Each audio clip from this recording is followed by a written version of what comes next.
राम राम जी। आज हम बात करने वाले हैं आंगनवाड़ी में नौकरी कब आएगी, हेल्पर की और वर्कर की, हरियाणा के अंदर। दोस्तों, हरियाणा के कुछ जिलों के अंदर वैकेंसी ऑलरेडी निकल चुकी है, उसके फॉर्म भरे जा चुके हैं। बाकी जिलों में वैकेंसी कब आएगी, कितने पद रहेंगे, हेल्पर की कितनी वैकेंसी आएगी, वर्कर की कितनी वैकेंसी आएगी, ये भी आज हम बात करने वाले हैं। इसके अलावा योग्यता क्या रहेगी, क्योंकि अभी पीछे नोटिस आपने देखा होगा, खबर आई थी कि योग्यता में बदलाव हो गया है। तो योग्यता क्या रहेगी, हेल्पर के लिए क्या योग्यता रहेगी, वर्कर के लिए क्या रहेगी, फीमेल सुपरवाइजर के लिए क्या योग्यता रहेगी, ये भी हम इस वीडियो के अंदर बात करेंगे। इसके अलावा सिलेक्शन कैसे होता है आंगनवाड़ी की भर्तियों में, वो भी हम जानने की कोशिश करेंगे। यदि आप लोग आंगनवाड़ी के अंदर जॉब लगाना चाहते हो, हेल्पर, वर्कर और फीमेल सुपरवाइजर, तो इस वीडियो को एंड तक देख लेना और चैनल पर पहली बार आए हो तो सब्सक्राइब कर लेना, ताकि आपको आगे भी अपडेट मिलती रहे। तो सबसे पहले हम बात कर लेते हैं इस नोटिस की। दोस्तों, हरियाणा के रेवाड़ी जिले के कुछ ब्लॉक के अंदर वैकेंसी निकली थी अभी, और जुलाई में आपके फॉर्म भरवाए गए थे। यहाँ पे आप ये देख सकते हो, बावल है, खोल है, जाटूसाना है, रेवाड़ी शहरी क्षेत्र है, ग्रामीण क्षेत्र है, नाहड़ है। कुल मिला के कार्यकर्ता की 105 और हेल्पर की 351, लगभग दोस्तों 450 पदों पे आंगनवाड़ी वर्कर और हेल्पर के फॉर्म भरवाए गए हैं। और 8 सालों के बाद रेवाड़ी के इन ब्लॉकों के अंदर वैकेंसी आपकी निकली है। ठीक है, अब बात कर लेते हैं बाकी जिलों के अंदर दोस्तों कितनी कितनी वैकेंसी आएगी, वो देख लेते हैं, उसके बाद में हम आगे बात करेंगे। तो दोस्तों, यहां पर आप देखेंगे पूरे हरियाणा के अंदर लगभग 7,000 से ज्यादा वैकेंसी निकलने वाली है, और वो स्टेप बाय स्टेप निकलेगी। मतलब कभी किसी जिले की आ गई, कभी किसी जिले की आ गई, कभी किसी ब्लॉक की आ गई, कभी किसी ब्लॉक की आ गई, इस तरीके से आपकी वैकेंसी निकलेगी। टोटल मिला के यहाँ पे बताई गई है। अंबाड़ा की यदि मैं बात करूं, आंगनवाड़ी वर्कर की 129 वैकेंसी आएगी, हेल्पर की 225 आएगी, सुपरवाइजर की 15 वैकेंसी आएगी। भिवानी के अंदर दोस्तों वर्कर की 119 है, हेल्पर की 195 है, सुपरवाइजर की 0 वैकेंसी है। चरखी दादरी के अंदर 58 वर्कर की है, हेल्पर की 105 है और सुपरवाइजर की 0 है। फरीदाबाद के अंदर 83 वर्कर की है, 183 हेल्पर की है, 11 सुपरवाइजर की है। फतेहाबाद के अंदर 106 वर्कर की है, हेल्पर की 169 है और सुपरवाइजर की 1 वैकेंसी है। गुरुग्राम के अंदर 90 और 136 है। हिसार के अंदर 127 और 248 है। जींद के अंदर 130 और 265 वैकेंसी रहने वाली है। झज्जर के अंदर 157 और 213 वैकेंसी। कैथल के अंदर 71 और 255 वैकेंसी। कुरुक्षेत्र के अंदर 67 और 160 वैकेंसी। करनाल के अंदर 124 और 235 वैकेंसी। मेवात के अंदर 150 और 170 वैकेंसी आपकी रहने वाली है। बाकी एरिया में भी कितनी कितनी वैकेंसी निकलेगी और कब कब निकलेगी, वो मैं आपको बता देता हूं। उसके बाद हम योग्यता की बात करेंगे और सिलेक्शन प्रोसेस की बात करेंगे। तो मेवात तक हमने कर लिया था, इसको थोड़ा सा ऊपर कर लेते हैं। ये देखो जी, मेवात तक हमने देख ली थी। नारनौल में 124 वर्कर की है, 217 हेल्पर की है। पंचकुला में 56 और 106। पानीपत में 52 और 128। पलवल में 129 और 205। रोहतक में 151 और 189। रेवाड़ी में 123 और 256 वैकेंसी। सिरसा में 175 और 255 वैकेंसी। सोनीपत में 225 और 360 वैकेंसी। यमुनानगर में 103 और 164 वैकेंसी। और टोटल मिला के हम बात करें तो 2500 तो आपकी है वर्कर की वैकेंसी, ठीक है, और यानी कार्यकर्ता की। बाकी 4,500 वैकेंसी किसकी है, सहायिका की यानी कि हेल्पर की। ठीक है जी। और 118 फीमेल सुपरवाइजर की। तो ये आपकी वैकेंसी रहने वाली है, मैंने अलग अलग से जिले के हिसाब से बता दिया है। अब जैसे रेवाड़ी के अंदर दोस्तों, एक बार थोड़ा सा मैं ऊपर चलता हूं, रेवाड़ी में ये रहा, रेवाड़ी में टोटल वैकेंसी कितनी है 123 और 256। तो कुछ ब्लॉक के अंदर वैकेंसी निकल गई है, कुछ ब्लॉकों के अंदर वैकेंसी आगे आने वाले टाइम में निकलेगी। ठीक है, अब बात कर लेते हैं बाकी जिलों के अंदर ये वैकेंसी कब कब आएगी और योग्यता क्या क्या रहेगी। तो दोस्तों यहां पर दो प्रकार की वैकेंसी, तीन प्रकार की वैकेंसी रहती है, हेल्पर, वर्कर और फीमेल सुपरवाइजर। ठीक है, क्या है, फीमेल सुपरवाइजर। तो हेल्पर की वैकेंसी दोस्तों 10th पास के बेस पे होती है, जिसने 10वीं पास कर रखी है वो इसके लिए आवेदन कर पाएंगे। वर्कर के लिए 12वीं पास होना जरूरी होता है, जिसने 12वीं पास कर रखी है वो वर्कर के लिए अप्लाई कर पाएंगे। फीमेल सुपरवाइजर के लिए पहले तो ग्रुप सी का सीईटी पास होना चाहिए आपका, क्या है, ग्रुप सी का सीईटी पास होना चाहिए। उसके बाद में दोस्तों ग्रेजुएशन होनी चाहिए, क्या होनी चाहिए, ग्रेजुएशन होनी चाहिए। जिस बच्चे के पास ये योग्यता रहेगी वो फीमेल सुपरवाइजर के लिए अप्लाई कर सकता है। यानी कि फीमेल सुपरवाइजर की वैकेंसी सीईटी के बेस पे आएगी, क्या है, सीईटी के बेस पे आएगी। एचएसएससी इस भर्ती को निकालेगा।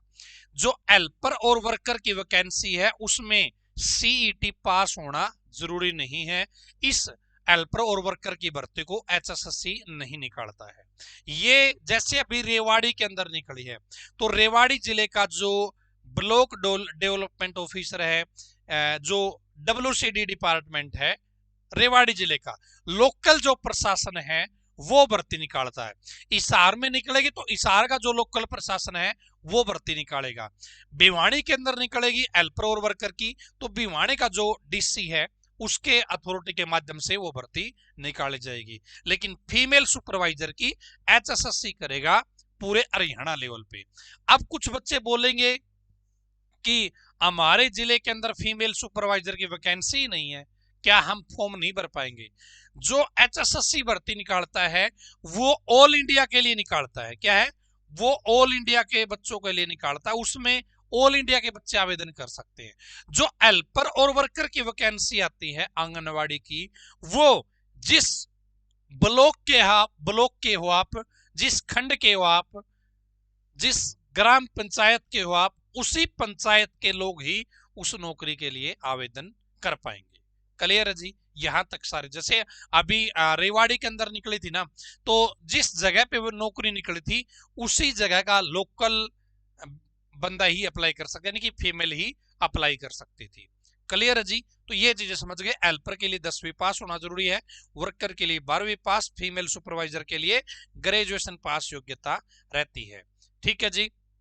उम्र दोस्तों 18 से 42 साल जनरल की है और 18 से 47 साल बाकी कैटेगरियों की है। कुछ जगह पे ये चीज देखने को मिली है कि 18 से 42 वाली चीज 18 से 44 साल कर रखी है। कुछ जगह पे कुछ नोटिस में ऐसी चीज देखने को मिली है। तो 18 से 42 तो कंफर्म है ही है, छूट अलग से हो गई। ठीक है, ये हो गई आपकी योग्यता की बात। अब बात कर लेते हैं सिलेक्शन प्रोसेस की, कि सिलेक्शन प्रोसेस कैसे क्या कुछ रहता है। अब हम बात करते हैं सिलेक्शन प्रोसेस की। सिलेक्शन प्रोसेस, सिलेक्शन कैसे होता है यदि आप आंगनवाड़ी वर्कर या हेल्पर लगाना चाहते हो। तो सबसे पहले हम बात कर लेते हैं हेल्पर की। तो दोस्तों हेल्पर की योग्यता क्या होती है, 10वीं पास होती है। हेल्पर की योग्यता 10वीं पास होती है।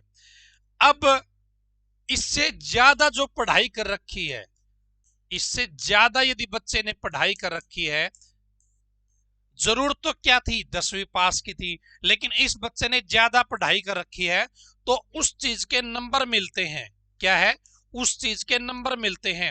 आपने 12वीं कर रखी है तो 12वीं के 5-10 नंबर मिल जाएंगे। आपने ग्रेजुएशन कर रखी है उसके 5 से 10 नंबर आपको मिल जाएंगे। ठीक है। इसके अलावा आपने एनटीटी का कोर्स कर रखा है या ईसीसीई का कोर्स कर रखा है तो आपको 15-20 नंबर एक्स्ट्रा मिल जाएंगे। अब जिस बच्चे के पास ये एक्स्ट्रा नंबर ज्यादा होंगे उसका सिलेक्शन हो जाएगा। इन पढ़ाई के अलावा भी अलग अलग चीजों के नंबर मिलते हैं। मान लेते हैं कोई विधवा है तो उस विधवा के नाम के उसको कुछ नंबर मिलते हैं, ठीक है। और लोकल लेडीज है उसके नाम के नंबर मिलते हैं, ठीक है। इसके अलावा भी मतलब जो महिला भाई मजबूर महिला है उसमें कोई ऐसी कंडीशन पूरा करती है तो उस चीज के नंबर मिलते हैं। जिस बच्चे के ये एक्स्ट्रा नंबर ज्यादा हो गए वो सिलेक्शन ले जाएगा। एनटीटी या ईसीसी कुछ बच्चे बोलते हैं कि ये सर्टिफिकेट होना जरूरी है क्या? जरूरी नहीं है जी, लेकिन इस सर्टिफिकेट के नंबर ज्यादा मिलते हैं। मान लेते हैं आपने 12वीं कर रखी है, 12वीं के नंबर तो मिलेंगे 5 या 10 नंबर, लेकिन एनटीटी या ईसीसी का कागज आपके पास है तो आपको नंबर मिलेंगे 15-20 या इससे ज्यादा भी, ठीक है। तो जिस बच्चे के नंबर ज्यादा हो जाएंगे उस बच्चे का सिलेक्शन हो जाएगा। सेम आपकी वर्कर में भी यही चीज होती है। क्या है? सेम वर्कर में भी इसी तरीके से उसमें 12वीं पास योग्यता होती है। 12वीं से ज्यादा आपने पढ़ाई कर रखी है उन चीजों के नंबर मिलेंगे और उन नंबरों को जोड़ा जाएगा। जिस बच्चे के नंबर ज्यादा होंगे उसका सिलेक्शन हो जाएगा। क्लियर है जी ये चीजें? तो ये सिलेक्शन प्रोसेस आपका हो गया। कुछ जगह पे इंटरव्यू करवाया जा सकता है, वो उस जिले का जो लोकल प्रशासन है उसके ऊपर डिपेंड करता है कि वो इंटरव्यू लेना चाहता है नहीं लेना चाहता है, डायरेक्ट कागजों के बेस पे लगाना चाहता है, ठीक है। तो ये आपका सिलेक्शन प्रोसेस हो गया। अभी कुछ बच्चे बोलेंगे कि एनटीटी और ईसीसी का ये कोर्स कहां से करे जी, कितने टाइम का होता है जी? तो एनटीटी और ईसीसी कोर्स से जुड़ी कोई भी जानकारी आपको लेनी है तो आप कॉल कर सकते हैं इस नंबर पे 7015243491। इस नंबर पे आप कॉल करके जानकारी ले सकते हैं कि एनटीटी का कोर्स कितने टाइम का होता है, ईसीसी का कोर्स कितने टाइम का होता है, इन दोनों में फर्क क्या है, कौन सा सर्टिफिकेट नौकरियों में चलता है कौन सा नहीं चलता है। सारी जानकारी आप इस नंबर पे कॉल करके ले सकते हैं। और अब बात कर लेते हैं भर्तियों की।